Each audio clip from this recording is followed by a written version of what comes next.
আব্বাজান ভাইজানেরা, নওজওয়ানেরা, তরুণেরা, যুবকেরা, এ রাসূলুল্লাহর দিওয়ানারা, আল্লাহ পাক দুনিয়া জমিনে যত নবী আলাইহিমুস সালাম দিগকে পাঠিয়েছিলেন, আল্লাহ পাক প্রত্যেকটা নবী আলাইহিমুস সালাম দিগকে এক একটা নামের উপাধি দিয়েছিলেন। আল্লাহর নবী হযরত মূসা আলাইহিস সালাতু ওয়াস সালামের উপাধি ছিল কালিমুল্লাহ। এ নওজওয়ান তরুণেরা, এ রাসূলুল্লাহর দিওয়ানারা, আল্লাহর নবী হযরত মূসা আলাইহিস সালাতু ওয়াস সালামের কালিমুল্লাহ নামটা হওয়ার কারণ হলো তিনি আল্লাহ পাক রব্বুল আলামিনের সঙ্গে তুর পাহাড়ে দাঁড়িয়ে দাঁড়িয়ে দাঁড়িয়ে দাঁড়িয়ে আল্লাহর সাথে কথোপকথন করতেন। জোরে বলুন সুবহানাল্লাহ। তরুণেরা, হে রাসূলুল্লাহ দিওয়ানারা, আল্লাহর নবী হযরত মূসা আলাইহিস সালাতু ওয়াস সালাম তিনি আল্লাহ পাকের এত আদরের নবী ছিলেন, তিনি আল্লাহ পাকের এত আদরের নবী ছিলেন। নবী মূসা আলাইহিস সালাতু ওয়াস সালাম যদি কোনো বিপদে পড়তেন, বালা মুসিবতের সম্মুখীন হতেন, আল্লাহর নবী হযরত মূসা আলাইহিস সালাতু ওয়াস সালাম আমার আল্লাহর কাছে খবর করতেন, এ রব্বুল আলামিন আল্লাহ পাক আমি আপনার নবী মূসা, আমার এই অসুবিধা হয়েছে, আল্লাহ আপনি সুবিধা করে দেন। এক তারিখের ঘটনা কিতাবের ভিতরে লেখা আছে, আল্লাহর নবী হযরত মূসা আলাইহিস সালাতু ওয়াস সালামের এক তারিখে পেটে তীব্র যন্ত্রণা শুরু হয়ে গেছে। পেটের যন্ত্রণা সহ্য করতে পারে না, সহ্য করতে পারে না। আল্লাহর কাছে গিয়ে বললেন, ও রব্বুল আলামিন আল্লাহ পাক, ও রব্বুল আলামিন আল্লাহ, আমি আপনার নবী, আমি আপনার পয়গম্বর মূসা, আল্লাহ পেটের বেদনা সহ্য করতে পারি না, পেটের যন্ত্রণা সহ্য করতে পারি না। ও রব্বুল আলামিন আল্লাহ, আপনি একটা ব্যবস্থা করে দেন। আমার আল্লাহ বললেন, হে আমার নবী, চিন্তা করো না, চিন্তা করো না, আমি আল্লাহ তোমাকে যে ঔষধের নামটা বলে দিই, যে গাছের নামটা তোমাকে বলে দিই, আমি আল্লাহ পাক আমার আদেশে ওই গাছের পাতাটা তুমি খেয়ে নেবে। আমি আল্লাহ পাক তোমার পেটের বেদনা বেদব যন্ত্রণা আমি আল্লাহ ওই পাতার ওসিলা করে নিবারণ করে দেব। আল্লাহর কাছে বলল, আল্লাহ আমার পেটে যন্ত্রণা হচ্ছে। আল্লাহ বললেন, চলে আসো তুর পাহাড়ের কাছে। আসার পরে আল্লাহ একটা গাছের নাম বললেন, আমার দিকে তাকান, খুব মন দিয়ে শুনবেন। আল্লাহ পাক বলেন, এই নবী মূসা, ওই যে গাছটা দেখা যায়, ওই গাছের পাতাটা তুমি খেয়ে নাও, আমি আল্লাহ তোমার পেটের যন্ত্রণা সারিয়ে দেব। জোরে বলে, এ নওজওয়ান তরুণেরা, এ রাসূলুল্লাহ দিওয়ানারা, কিতাবের ভিতরে লেখা আছে, আল্লাহর নবী হযরত মূসা আলাইহিস সালাতু ওয়াস সালাম দেরি না করে সঙ্গে সঙ্গে গাছের পাতাটা নিয়ে ছিঁড়ে খেয়ে ফেললেন। আল্লাহ পাক রব্বুল আলামিন তার নবী মূসা আলাইহিস সালাতু ওয়াস সালামের পেটের যন্ত্রণাটা ভালো করে দিলেন। দ্বিতীয় একদিন আবার একদিন হযরত মূসা আলাইহিস সালাতু সালামের পেটে যন্ত্রণা শুরু হয়েছে। আল্লাহকে সেদিন না জানিয়ে, আল্লাহর বিনা অনুমতিতে আগের দিনের দেখানো গাছটা আল্লাহ নবী হযরত মূসা আলাইহিস সালাতু ওয়াস সালাম শিফা মনে করে খেয়ে ফেলেছে। খাবার সাথে সাথে যতটা যন্ত্রণা পেটে হচ্ছিল, তীব্র যন্ত্রণা আরো বেড়ে গেল। সুবহানাল্লাহ, সুবহানাল্লাহ কে বলবেন কেন বাপ আমার? আল্লাহর নবী মূসা আলাইহিস সালাতু ওয়াস সালাম পেটের যন্ত্রণা বেড়ে গেছে। আল্লাহকে বলছে, আল্লাহ কি ব্যাপার, কি হলো? আগের দিন খেলাম সেরে গেল, আজকে বেড়ে গেল কেন? হে নবী মূসা, আগের দিন আমি আল্লাহ পাতাকে অনুমতি দিয়েছিলাম, আজ আমি আল্লাহকে তো সারাবার অনুমতি দিই না। জোরে বলেন না সুবহানাল্লাহ। নবী মূসা আলাইহিস সালাম ওনার উপাধি ছিল কালিমুল্লাহ। কালাম থেকে কালিম এসেছে, কালাম থেকে কালিম। কালিম মানে হলো কথাবার্তা, বাতচিত করা, কথোপকথন করা। ওখান থেকে কালিম, যে কথোপকথন করে, বাত করনে ওয়ালা, ওটাই বলা হয় কালিম। অর্থাৎ ওনার উপাধি কালিমুল্লাহ। এই কারণে আল্লাহর সাথে উনি ডাইরেক্ট তুর পাহাড়ে দাঁড়িয়ে কথা বলতেন। একবার জোরে বলুন না সুবহানাল্লাহ। নবী মূসা এত আদরের নবী, আল্লাহকে একদিন বলছে, আল্লাহ আপনি ঘুমান। কি বললেন? আল্লাহ আপনি ঘুমান। আচ্ছা এইসব প্রশ্ন কে কার কাছে করে? কথা বলছেন না কেন? কত আদরের, কত কাছের নবী, কত মায়ার নবী না হলে আল্লাহকে প্রশ্ন করে বলেছে, আল্লাহ আমরা তো দুনিয়ায় ঘুমাই, আপনি কি ঘুমান? আপনি কি নিদ্রায় যান? আল্লাহ নবীকে আল্লাহ পাক একটু চালাকি করে জবাব দিলেন, ডাইরেক্ট উত্তর না দিয়ে বললেন, আমার নবী তুমি যখন শুনতে চেয়েছো আমি আল্লাহ বলছি, তুমি এক গ্লাস পানি নিয়ে নদীর তীরে দাঁড়িয়ে যাও।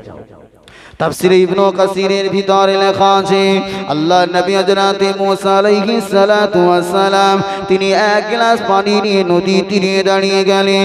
আমার আল্লাহ পাক এত সুন্দর হাওয়া নবী মুসার গায়ে লাগিয়ে দেয়। আল্লাহ নবী দাঁড়িয়ে দাঁড়িয়ে দাঁড়িয়ে দাঁড়িয়ে গ্লাসটা হাতে নিয়ে নবী আমার ঘুমিয়ে গেল। ঘুমানোর সাথে সাথে আল্লাহ নবী মুসা আলাইহিস সালাতু ওয়াস সালামের হাত থেকে ওই গ্লাসটা ভেঙে চূর্ণ বিচূর্ণ হয়ে যায়, ভেঙে গেছে। আল্লাহ বলছে, নবী মুসা কি ব্যাপার, ঘুমিয়ে গেলে গ্লাসটা পড়ে গেল হাত থেকে, গ্লাস ভেঙে গেল, আমি আল্লাহ যদি ঘুমিয়ে যাই এই দুনিয়াটাও ধ্বংস হয়ে যাবে। জোরে বলেন, চিল্লে হলো না সুবহানাল্লাহ? আল্লাহ ডাইরেক্ট বলতে পারতেন যে আমি ঘুমাই না। আল্লাহ পাক নবীকে একটু সুন্দর করে বুঝালেন, অর্থাৎ আল্লাহ সর্বক্ষণ জাগ্রত অবস্থায় বান্দার উপরে নজরদারি রেখেছেন। একবার জোরে বলুন সুবহানাল্লাহ। লা তাখুযুহু সিনাতু ওয়ালা নাওম, আয়াতুল কুরসি 3 নাম্বার পারার প্রথম পৃষ্ঠা ব্যাখ্যাটা পড়ে নেবেন। আল্লাহ পাক বলেছেন আমাকে কোনো তন্দ্রা স্পর্শ করতে পারে না। একবার জোরে বলুন সুবহানাল্লাহ। আল্লাহ কেন ঘুমায় না তার কিছু কারণ ব্যাখ্যাতে লেখা হয়েছে। দুনিয়াতে আল্লাহর কোটি কোটি বান্দা আছে না নেই? একটু জোরে বলেন। আছে। এখন আমাদের ইন্ডিয়াতে রাত, ঠিক না? কিন্তু অনেক দেশ এমন আছে এখন সেখানে দিন। কথা বলছেন না কেন? আছে না নেই? আছে। এখন মনে করেন যদি তাম পৃথিবীর সমগ্র পৃথিবীর দেশ সব যদি একসাথে রাত হয়ে যেত, তাহলে মানুষ সবাই ঘুমিয়ে যেত, তাহলে আল্লাহ একটু নিদ্রায় যাওয়ার সুযোগ পেতেন বাবা মা। কিন্তু কোথাও রাত, কোথায় দিন, কোথাও সকাল, কোথাও দুপুর, কোথাও বিকাল। মনে করেন ভারতের মানুষ ঘুমিয়ে পড়েছে, আফ্রিকার মানুষ তো জেগে আছে, হঠাৎ কোনো বিপদ পড়েছে। এখন আল্লাহকে যদি ডাকে, আল্লাহ যদি ঘুমায়, সমস্যা আছে না নাই? এটা জোরে বলেন। এ তো আমার আপনার মতো নয়। আল্লাহ পাক রব্বুল আলামিন সর্বক্ষণ বান্দার উপরে তার রহমতের দৃষ্টি দিয়ে আল্লাহ পাক ঘিরে রাখেন। দেখবেন পৃথিবীতে অনেক সময় ছোট্ট ছোট্ট বাচ্চা খেলা করতে গেছে, খেলতে গিয়ে হঠাৎ করে একটা স্পিড তীব্র গতিতে বল এসে চোখের উপরে লেগেছে। সবাই বলছে একটুখানি হলে বেচারা চোখটা নষ্ট হয়ে যেত। এই যে চোখে লাগে না, আল্লাহ এই বিপদ থেকে বাঁচিয়ে দেন। একবার জোরে বলে। অ্যাক্সিডেন্ট হচ্ছে এত, এখন তো মাশাআল্লাহ আপনারা দেখবেন ভিডিওর মাধ্যমে অনেক বড় বড় অ্যাক্সিডেন্টের ভিডিও ফুটেজ আপনার সিসিটিভি ক্যামেরার মাধ্যমে ধারণ হয়, সেগুলো ইউটিউবে ভাইরাল হয়ে যায়, ফেসবুকে ভাইরাল হয়। মানে এমন ভাবে বেঁচে যাচ্ছে আপনি দেখলে অবাক হবেন। এই যে বেঁচে যাওয়া, এটা কার হুকুমে, কার আদেশে হয়? জোরে বলেন। আল্লাহর আদেশে হয়। এই জন্য আমার আল্লাহ পাক রব্বুল আলামিন সর্বক্ষণ 24টা ঘন্টা বান্দার উপরে নজরদারি রাখেন। জোরে বলুন সুবহানাল্লাহ। আলোচনা বুঝাচ্ছিলাম, আল্লাহর নবী মুসা আলাইহিস সালাতু ওয়াস সালামের উপাধি ছিল কালিম। কেন ছিল? আল্লাহর সাথে তিনি কথা বলতেন। একবার জোরে বলুন। এবার বাজা ভাইজানেরা, নওজওয়ানেরা, তরুণেরা, হে রাসূলুল্লাহ দিওয়ানারা, আল্লাহর নবী হযরত ইব্রাহিম আলাইহিস সালাতু ওয়াস সালামের নামটা হলো খলিলুল্লাহ, অর্থাৎ আল্লাহ পাকের বন্ধু। আমার আপনার নবী, আমার আপনার হাবিব সাইয়্যিদুনা মুহাম্মাদুর রাসূলুল্লাহ সাল্লাল্লাহু তাআলা আলাইহি ওয়াসাল্লাম নবীর উপাধি হলো হাবিব। খলিল মানে হলো বন্ধু, হাবিব মানে হলো বন্ধু। কিন্তু এই দুই বন্ধুর ভিতরে একটু পার্থক্য আছে। তরুণেরা, আমার আল্লাহ পাক রব্বুল আলামিন হযরত নবী ইব্রাহিমকে স্বপ্নের ভিতরে দেখালেন। আল্লাহ পাক সূরাত সাদ 23 নাম্বার পারার ভিতরে আল্লাহ পাক এই কথাগুলো জানিয়েছেন। আল্লাহ নবী হযরত ইব্রাহিম আলাইহিস সালাতু ওয়াস সালাম বললেন, ইন্নী আরা ফিল মানামি আন্নী আযবাহুকা ফানজুর মাযা তারা।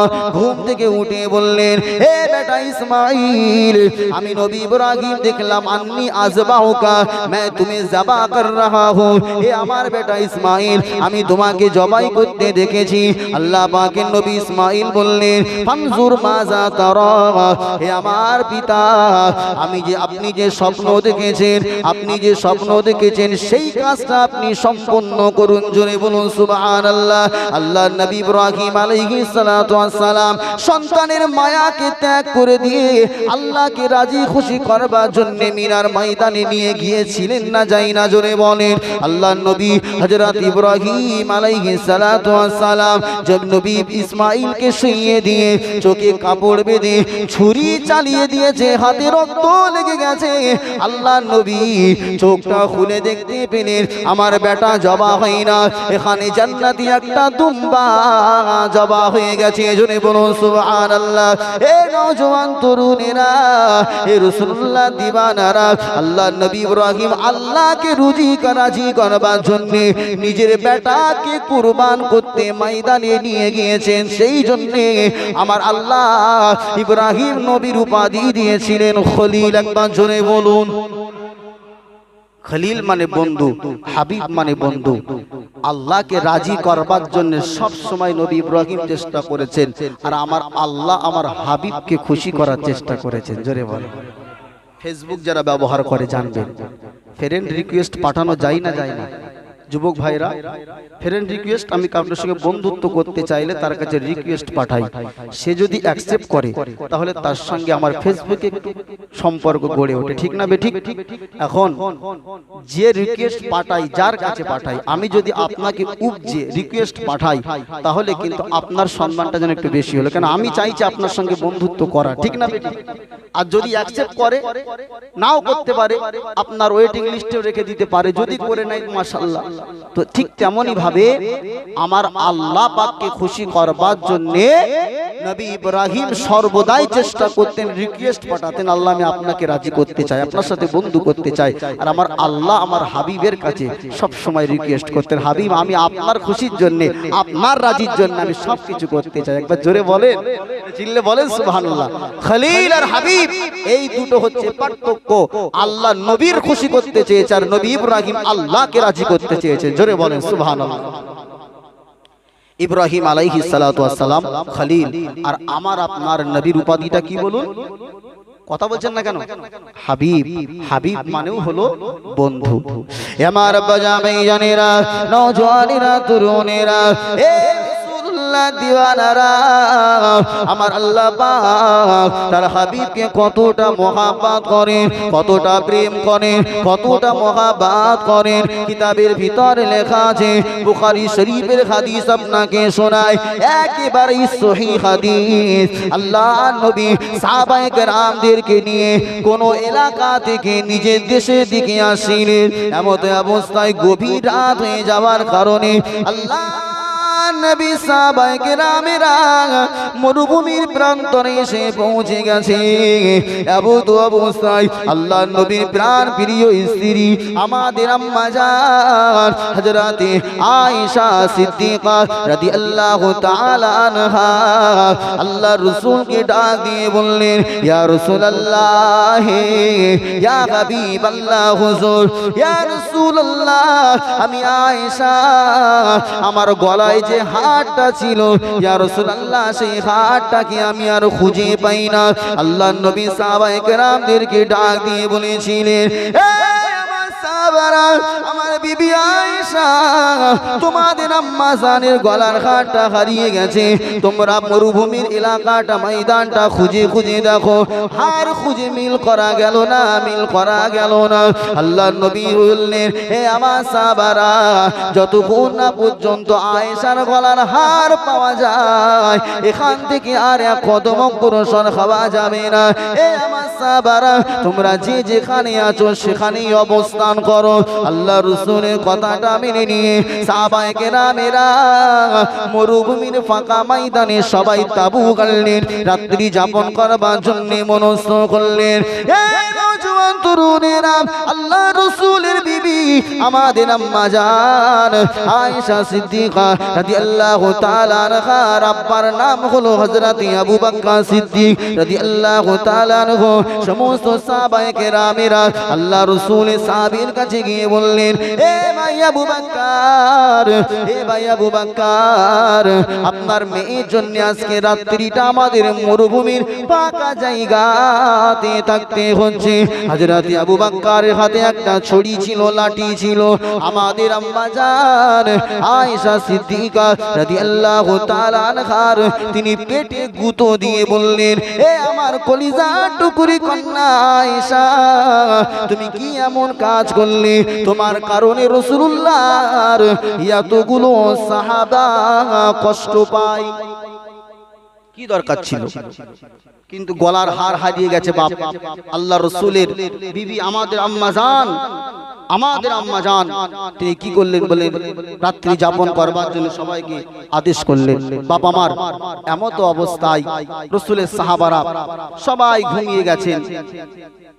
ফজরের সময় আল্লাহ রাসূল সমস্ত সাহাবায়ে কেরামদেরকে ডাক দিলেন। কিসের জন্য? জোরে বলেন, কথা বলেন।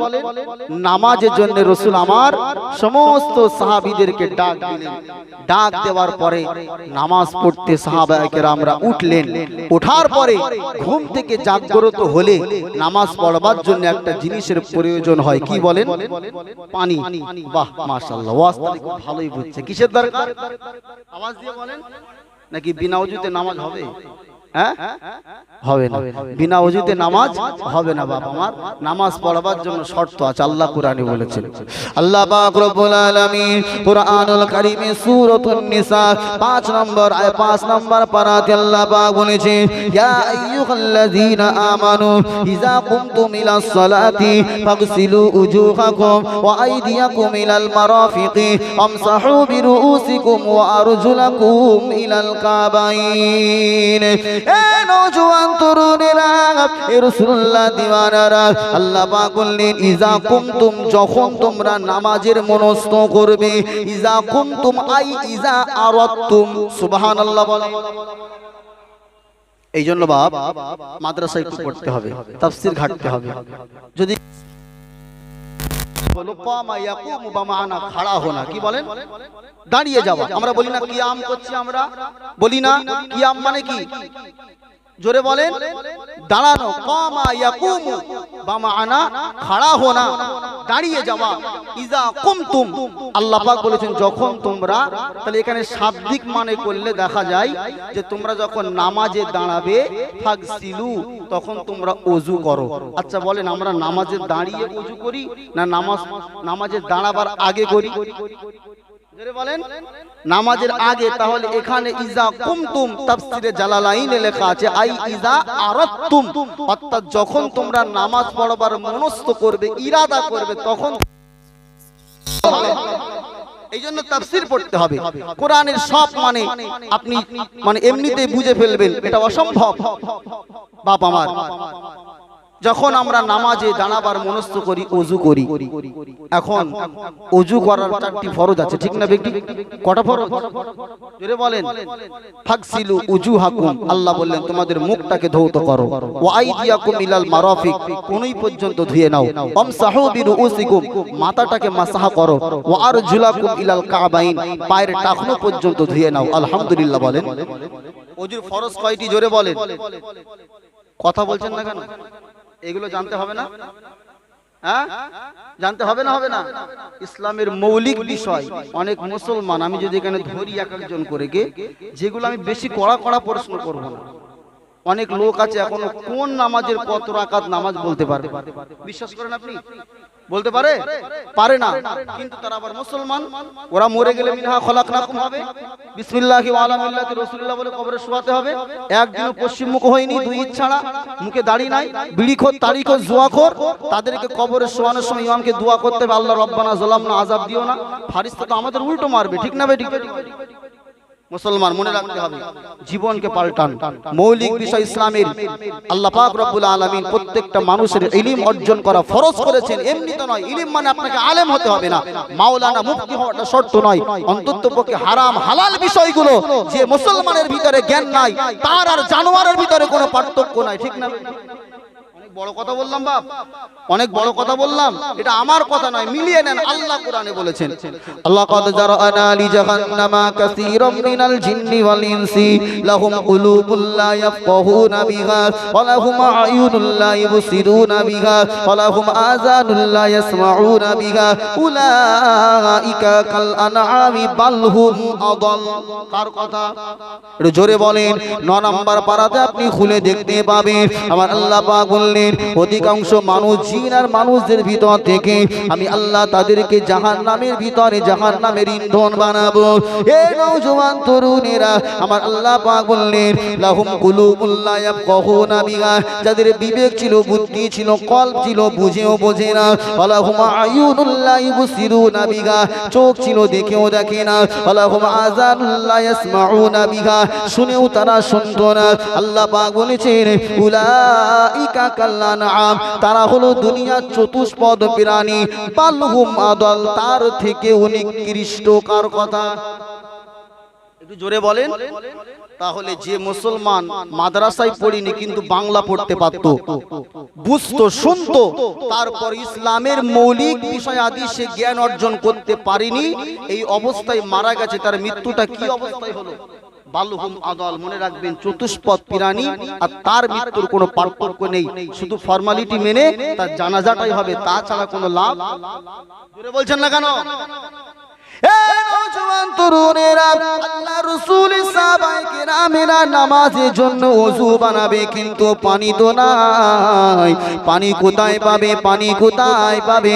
ইয়া রাসূলুল্লাহ, ইয়া হাবিবাল্লাহ, হুজুর নামাজ তো পড়বো কিন্তু পানি তো এখানে পাওয়া যায় না। ওই সময়তে আমার আপনার নবী, আমার আপনার হাবিব মুহাম্মদুর রাসূলুল্লাহ বড় চিন্তিত হয়ে গেল। হে আমার সাহাবারা, তাই তো পানি কোথায় পাওয়া যাবে? আমার আল্লাহ পাক রব্বুল আলামিন সঙ্গে সঙ্গে সঙ্গে সঙ্গে হযরত জিবরিল আমিন আলাইহিস সালাতু ওয়াস সালামকে দুনিয়ার জমিনে পাঠিয়ে দিলেন। এ নওজোয়ান তরুণেরা, আল্লাহ রাসূল দুনিয়ার জমিনে কোন সমস্যার সম্মুখীন হয়েছে আর আমার আল্লাহ আসমান থেকে সহযোগিতা করেন নাই, এমনটা হয় নাই। জোরে বলুন সুবহানাল্লাহ। রাসূল আমার চিন্তিত, হযরত জিবরিল আমিন নবীর কানে কানে কানে কানে এসে শুনিয়ে দিল ফাইল্লাম তাজিদু মা ফাতায়াম্মামু সাঈদান তাইয়্যিবা। আমার আল্লাহ বললেন হাবিব চিন্তিত হবেন না, চিন্তিত হবেন না, আমি আল্লাহ আপনাকে জানিয়ে দিলাম দুনিয়ার জমিনে যদি কোনো জায়গায় পানির সন্ধান না পাওয়া যায়, আমি আল্লাহ বললাম ফাতায়াম্মামু, আপনি পবিত্র মাটি দিয়ে তায়াম্মুম করে নামাজ আদায় করে নেবে। বিষয়টা এই পর্যন্ত নয়, মনে রাখুন আমার নবীর আগে, উম্মতি মুহাম্মাদির আগে আল্লাহ কোন নবীকে তায়াম্মুমের ফ্যাসিলিটি দেয়? জোরে বলেন। এটা খাস করে আল্লাহ আমার আপনার হাবিবকে মোহাব্বত করে, পিয়ার করে, ভালোবেসে উম্মতি মুহাম্মাদির জন্য এই অফারটা আল্লাহ দিয়েছেন। জোরে বলেন। বলছিলাম রাত্রিবেলা সাহাবায়ে কেরামরা ওযু তায়াম্মুম করে নামাজ পড়েছে, সকালবেলা যে উট উঠিয়েছে দেখা গেল উটের পিঠের নিচেই হাটটা আছে। এখন আল্লাহ রাসূল হাটটা পেয়ে গেলেন, কিন্তু বিষয় হলো আমার আল্লাহ এখানে হাবিবের স্ত্রী আমাদের আম্মা জানের হাটটা হারিয়ে যাওয়া, রাত্রি যাপন করা এবং এই ওসিলায় আল্লাহ রাসূলুল্লাহর উপরে তায়াম্মুমের বিধানটা দেবেন, এটাই ছিল আল্লাহর আসমানি ফায়সালা। একবার জোরে বলেন সুবহানাল্লাহ। যদি হার না হারায় তাহলে বিবি আয়েশা রসুলকে বলে না, রসুলকে না বললে সাহাবায়ে কেরাম রাত্রি যাপন করে না, পানির অসুবিধার মধ্যে পড়তে হয় না, আর কোরআনের আয়াত নাজিল হয় না। আরে এটা করবেন বলেই তো আমার আল্লাহ পাক রাসূলুল্লাহকে আরো একটা ওয়াফাত দেবেন বলেই আল্লাহ পাক আম্মা জানের হাতটাকে হারিয়ে দিলেন। সেখানেই রাসূলকে রাত্রি যাপন করিয়ে উম্মতি মুহাম্মাদির জন্য আমার আল্লাহ তায়াম্মুমের বিধান দিয়ে নামাজ পড়বার জন্য আল্লাহ আসান তরিকা বার করে দিলেন। জোরে বলেন সুবহানাল্লাহ। না হলে যদি কোনো মানুষের হাতে ব্যান্ডেজ করা থাকে পুরো হাত, এখন নামাজ তার পড়তে হবে না? হবে না? পানি লাগালে তো ঘা আবার ভিজে যাবে, ঠিক না বেঠিক? অসুবিধা নেই, মাটি দিয়ে তায়াম্মুম করেন। সুবহানাল্লাহ, জোরে বলেন সুবহানাল্লাহ। আল্লাহ আল্লাহর হাবিব আল্লাহ হাবিবকে খুশি করতে চেয়েছেন। আমার হাবিব অসুবিধায় পড়বে, আমি আল্লাহ এটা চাই না। একবার জোরে বলেন দরুদ শরীফ আল্লাহুম্মা। কমিটি ভাইরা কেউ যদি থাকেন একটু স্টেজে আসুন। ওয়ালা আলি সাইয়্যিদিনা। বাবাজিরা, আপনারা যখন এখানে 4-5 জন বসেছিলেন না, দরুদ শরীফের আওয়াজটা মাশাআল্লাহ অনেক বেশি হচ্ছিল। কেন বলেন তো? অল্প মানুষ, একটু জোরে জোরেই বলছিলেন। এখন দেখছেন মাশাআল্লাহ প্যান্ডেলটা একটু ভরে গেছে, একটু ফাঁকি মারছেন নাকি? একটু মহব্বতের সঙ্গে দরুদ শরীফ পড়বেন। একটু তাকবীর দেন তো দেখি, নারায়ে তাকবীর, নারায়ে তাকবীর। একই ভোল্টেজ মাশাআল্লাহ। অনেক এলাকায় অনেক লোক থাকে, কিন্তু এখানে হয়তো একটু সংখ্যায় কম। কিন্তু আপনাদের গ্রামের নাম দিঘাড়ি না? সবাই তো দিঘাড়ির মানুষ এখানে নেই। দিঘাড়ির মানুষ কজন আছেন হাত তোলেন তো দেখি। 1 2 3 4 5 6। ও, আর এগুলো সব বহিরাগত মেহমান। তাহলে যুবক ভাইরা এত কষ্ট করে জলসা দিল, আপনাদের গ্রামের লোক এখানে নাই, সব আমার বাইরের ভাইরা। মাশাআল্লাহ, যারা এসেছেন, আল্লাহ হচ্ছে বড়, আল্লাহ বড়। আল্লাহু আকবারের মানে কি? জোরে বলেন। আল্লাহ মহান, আল্লাহ সর্বশ্রেষ্ঠ। এই কথাটা বলতে আমাদের কি লজ্জা লাগে নাকি? এই জোরে বলেন। আর আমার আল্লাহ যে বড়, এটা কি আমরা স্বীকার করতেও লজ্জাবোধ করি নাকি? কথা বলছেন না কেন? There have no any god without Allah, লা ইলাহা ইল্লাল্লাহ। পৃথিবীর জমিনে আমার আল্লাহ ছাড়া কোনো উপাস্য নাই। একবার জোরে বলেন সুবহানাল্লাহ। তাই মুসলমান ঈমানি পাওয়ার, ঈমানি শক্তি নিয়ে একবার বজ্র কণ্ঠে ঈমানি শক্তি দিয়ে পাওয়ার দিয়ে তাকবীরের ধ্বনি দেবেন। যেমন তাকবীরের ধ্বনি সাহাবায়ে কেরামেরা বদরের ময়দানে দিয়েছিল। 313 জন সাহাবায়ে কেরামের তাকবীরের ধ্বনিতে গোটা বদরের ময়দানটা প্রকম্পিত হয়ে কাফেরের বাচ্চারা বদরের ময়দান থেকে ছেড়েতে বাধ্য হয়েছিল। সেই খালিদ বিন ওয়ালিদ, হযরত আবু বকর, উমরের উত্তরসূরি হিসাবে আজকে দিঘাড়ির জমিন থেকে আল্লাহর ভালোবাসা, আল্লাহর মহব্বত অন্তরে নিয়ে এমন একটা জোরে তাকবীর দেন যেন ওই প্যান্ডেলটা আপনার ভরপুর হয়ে যায়। একটু মহব্বতের সঙ্গে বলুন নারায়ে তাকবীর। মাশাআল্লাহ, আরো জোরে বলেন নারায়ে তাকবীর, নারায়ে তাকবীর। দরুদ শরীফ আল্লাহ।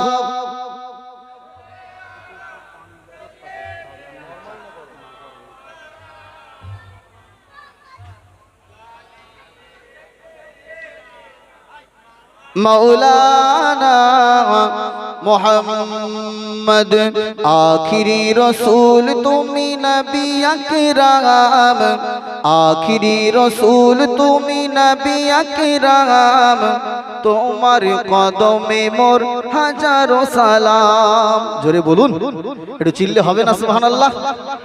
আখিরি রসুল তুমি নবী আকরাম, তোমার কদমে মোর হাজারো সালাম। নবী তোমার কদমে মোর হাজারো সালাম। বনের হরিণ আসমান জমিন সবাই তোমায় চিনেছে, সবাই তোমায় চিনেছে। ওই আকাশের মেঘমালা ছায়া তোমায় করেছে, ছায়া তোমায় করেছে। মিশকে আম্বার যার গায়ের ওই ঘাম, মিশকে আম্বার যার গায়ের ওই ঘাম, তোমার কদমে মোর হাজারো সালাম। জোরে বলেন রাসূলুল্লাহর গায়ের ঘাম ছিল মেশকে আম্বারের মতো, জোরে বলুন সুবহানাল্লাহ। কিতাবের ভিতরে এসে আল্লাহ রাসূলের শরীর থেকে যখন ঘাম নির্গত হতো, আম্মাজান আয়েশা সহ অন্যান্য সাহাবায়ে কেরামেরা শিশিরের মধ্যে ওই ঘামগুলো ভরে রাখতেন। আল্লাহ রাসূল বলছে, কি ব্যাপার ইয়া রাসূলুল্লাহ, ঈদের দিনেতে ঈদে যাওয়ার সময় আমরা বাচ্চাদের গায়ে এই আতর লাগিয়ে দেব, একবার জোরে বলেন সুবহানাল্লাহ। নবীজির গায়ের নির্গত ঘাম মেশকে আম্বারের মতো ছিল, আর আমাদের গায়ের ঘাম যদি বাপ 1 মাস আটকে রেখে মাখানো হয়, হার্ট ফেল করবে না? এই জোরে বলছেন না কেন? হার্ট ফেল করবে না? করবে না? রাসূলুল্লাহ একবার রাসূলুল্লাহ অসুস্থ অবস্থায় একটা কৌটার ভিতরে পেশাব করে রেখে দিয়েছিলেন। উনি একজন খাদেম মনে করেছে পানি, পেশাব থেকে এত সুন্দর সুগন্ধি বার হয়েছে, উনি খেয়ে ফেলেছেন। সুবহানাল্লাহ। আরে জোরে বলছেন না কেন? আরে হাদিস শোনাচ্ছি, গল্প নয়। আল্লাহর নবী জানবার পরে বললে, সাহাবী কি ব্যাপার, তুমি বুঝতে পারোনি এটা পেশাব? ইয়া রাসূলুল্লাহ, সুগন্ধি বার হচ্ছিল, আমি খেয়ে নিয়েছি। সুবহানাল্লাহ বলেন। নবী বলছে, তাহলে তুমি ফজিলাতটা শোনো। যখন তুমি না জানা অবস্থায় মুহাম্মাদুর রাসূলুল্লাহর পেশাব তুমি খেয়ে ফেলেছো, আমি রাসূল বলছি জীবনে তোমার আর কোনোদিন পেটের কোনো রোগ হবে না। একবার জোরে বলে সুবহানাল্লাহ। আর যদি আমাদের মাল একবার ভুল করে পেটে যায়, আরজি কর কেন, তামা পৃথিবীটা হাসপাতালে চিন্তায় পড়ে যাবে, ঠিক না? আর অনেকে আবার বলে নবী আমাদের মতো, তোমার মতো, তুমি গেলে মুরগি তাড়া করে, জোরে বলুন ঠিক না? কথা বলছেন না কেন? আর আমার রাসূল গেলে কাকর আর পাতর সালাম জানাতো, একবার জোরে বলেন সুবহানাল্লাহ। তাই রাসূলের শানে মহব্বতে, একটু মহব্বতের সঙ্গে আমরা বলবো যে ইয়া রাসূলুল্লাহ, আপনার কদমে একটু সালাম জানাতে চাই। আর রাজি আছেন না নেই?